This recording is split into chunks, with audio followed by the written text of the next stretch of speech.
ونيجي بقى هنا على بناء الحدود. انك تكوني عندك حدود هي يعني مفتاح الثقة بالنفس، انك عندك حدود تفرضيها على الناس ومستحيل حد يتخطاها مهما كان مين.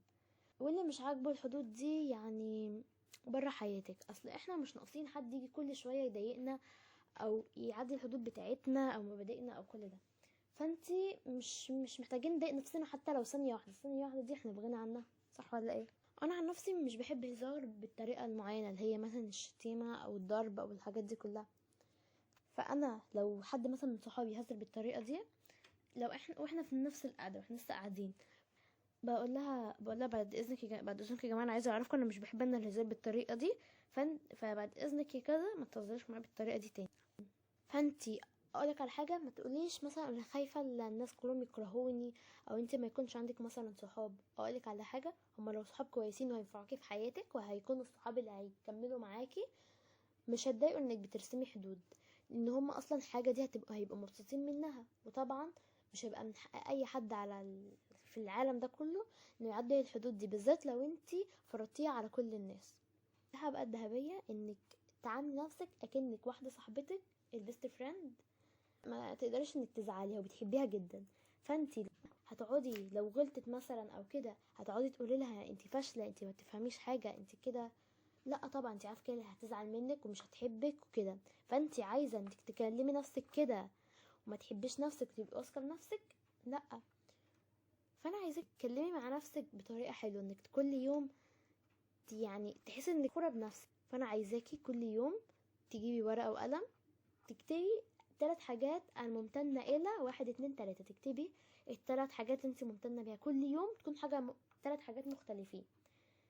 فانت طبعا الحاجات دي تكوني مثلا انت في حياتك او في شخصيتك. يعني مثلا انا عن نفسي فخوره مثلا ان انا بسعى، ان انا مثلا بذاكر بجد، ان انا شخصيه طيبه. اليوم اللي بعده مثلا ان انا بساعد الناس، ان انا مثلا عملت كذا النهارده، ان انا عملت كذا النهارده. بكره انا الحمد لله ان انا عندي سرير انام عليه، الحمد لله انا عندي ميه اشربها، الحمد لله عندي اكل اكله.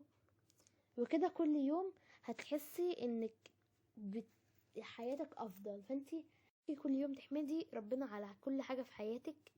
يعني 3 حاجات كل يوم. طبعا انت في اول مرة هتلاقي عندك 100,000 حاجة. احمدي ربنا في 3 حاجات كل يوم. اكتبي 3 حاجات، حرفيا هتلاقي منظورك للحياة كله اتغير. ونصيحة بقى ان انا عايزاكي تعملي الجورنال ده باختصار انك تكتبي مثلا انتي مثلا عملتي ايه النهارده، او مثلا انتي حاسه بايه.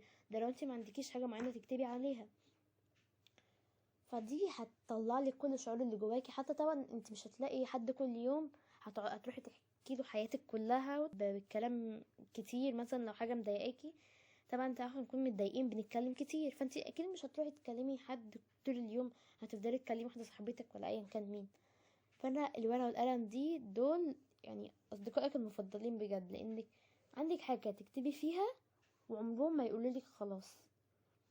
فانت حتى لو انت عندك مشكله في حياتك وانت معاكي الورقه والقلم، هتكتبي المشكله، هتفصصيها. مثلا لو انت مثلا زعلانه انت وصاحبتك زعلانه منك، فانت هتكتبي مثلا انا صاحبتي زعلانه مني، بس احنا اليوم اللي قبليه عملنا كذا، واللي قبليه عملنا كذا، واللي قبليه عملنا كذا. فممكن انا لما اكون قلت لها كده هي اتضايقت مني، فتقومي كاتبه مثلا انا اظن ان هي اتضايقت مني عشان كذا او عشان كذا او عشان كذا. فتروحي تقولي لها انت متضايقه مني عشان كذا، تقولك مثلا ايوه. خلاص يعني المشكله تتحل، خلاص تصلحيها ومشكله تعدي.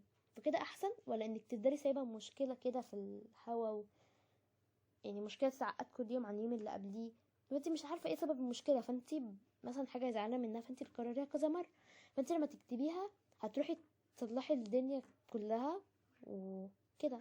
بس بالورقه والقلم هتروحي تواجهي العالم كله. تمام. فبس هو ده كان فيديو النهارده، وعايزاكم تستنوا في سلسله كامله جايه بتتكلم عن انك ازاي تبدأي من جديد. طبعا كل حلقة عن حوار مختلف، لكن الحلقة الجاية هنكمل برضو في مشوار الثقة بالنفس. فلو عجبكم الفيديو وعجبكم محتوايا انا سندس، متنسوش تعملوا لايك والاشتراك وبس. سلام.